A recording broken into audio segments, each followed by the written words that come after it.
Hey there everyone, welcome to Prog Monster. My name is Murph. I am the host of this show. This is a show that is dedicated to progressive rock and other forms of rock music.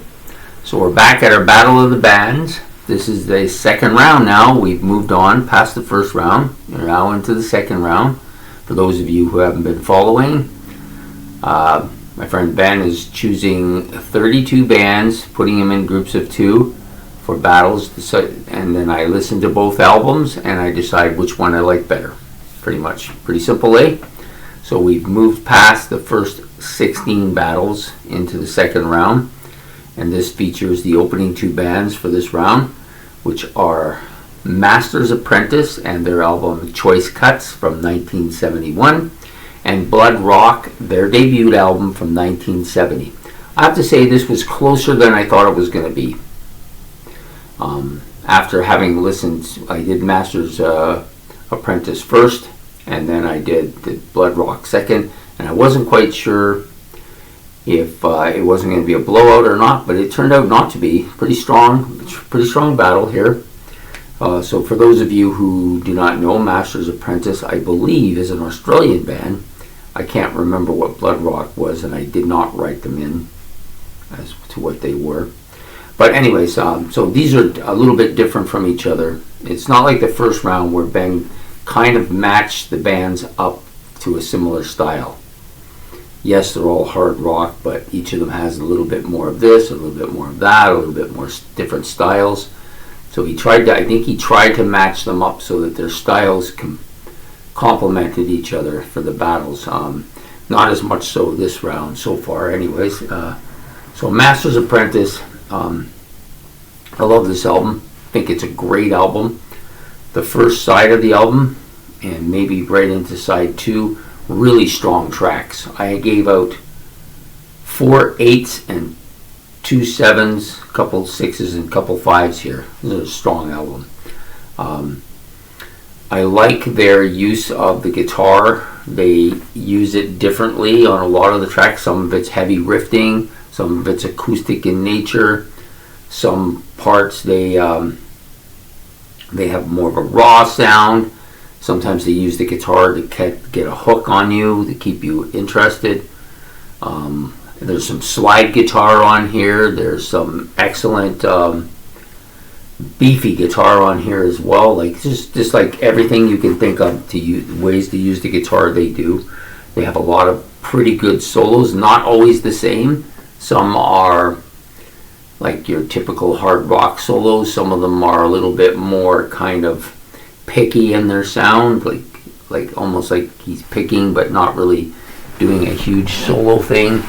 And so they kind of use both acoustic and electric guitars, but there is some keyboards on here, not as much as there is on the Bloodrock album, but still pretty good.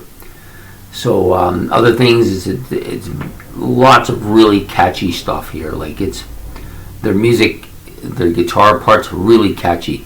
These are well orchestrated, well written, well presented songs, and the album is pretty good production and sound for the time period. I think just excellent. So the first song, I'll just talk a little bit about the best songs on the album. So for me, Rio de Camaro has got a really catchy riff to it. Its acoustic and guitar part is really sound. I really liked it. I like the picking like solo that he did. And it's just really tastefully done, the whole song. I gave this an 8. Perfect. It's a great song. Michael was not quite as good. Had a little bit more bass part to it. I only gave it a 7, but the next 3 songs are all 8s as well. Easy to Lie has some heavy bass with guitar solo at the opening, and some real catchy riffs and a nice superb solo on it as well. Because I Love You, this is another acoustic guitar opener with some real catchy vocal part here. I think this may be the best vocal kind of song on the album. It's the one I like the best anyways. The next song, Caddy, there's a bit of a drum opening with some real beefy guitars in here as well. A real off the charts solo, just like amazing solo on here too. I think the guitar player is one of the strong suits of this band for sure. So I gave those 3 songs 8s, and then Our Friends, Oisley, Stanley 3. Kind of gave it a little bit. I gave it a 7. Had an interesting percussion part at the end, which I thought was kind of interesting. He used that. Another catchy riff, and I love the twin vocals on this song. And then the rest of the songs, pretty much just a little bit less. The 9th track, I'm Your Satisfier, I really enjoyed the slide guitar on that part of that particular song. Yeah, so overall, this is a great album. Definitely one I put on my list immediately to get, but it won't be easy to find. I may have to try and find it online. That's always costly, so I have to. Usually what I do is I build up enough albums to look for online that I can do them all at once. And this is definitely one. If I can't find it where I usually go, then that's where I will go. Bloodrock, debut album. Strong album from 1970. Lots of heavy guitar on this, really heavy guitar in some spot. The vocals are very frontal on this album. The guy is quite loud. I think maybe they overproduced his vocals just a bit much, like he's just a bit too loud and very dominating because of it. Got a catchy guitar, nice solo bits on it, like it's really good, some really good stuff on it that way. The keyboards are on the album quite a bit. They're not too bad. They're not too distracting. I don't find them overly distracting. There is Hammond organ, which I'm not a huge fan of, but overall I think it's pretty catchy. Lots of hooks, lots of catchy solos. They do some couple songs, so at least towards the end of the album, the songs are a little bit longer. There's a couple tracks in there, Timepiece being the one that I think of the most. Has a little bit of a prog sound to it, so it's not too bad. Actually, they both have a little bit of a prog sound. This one just more. I think the guitarist on this album is very good as well.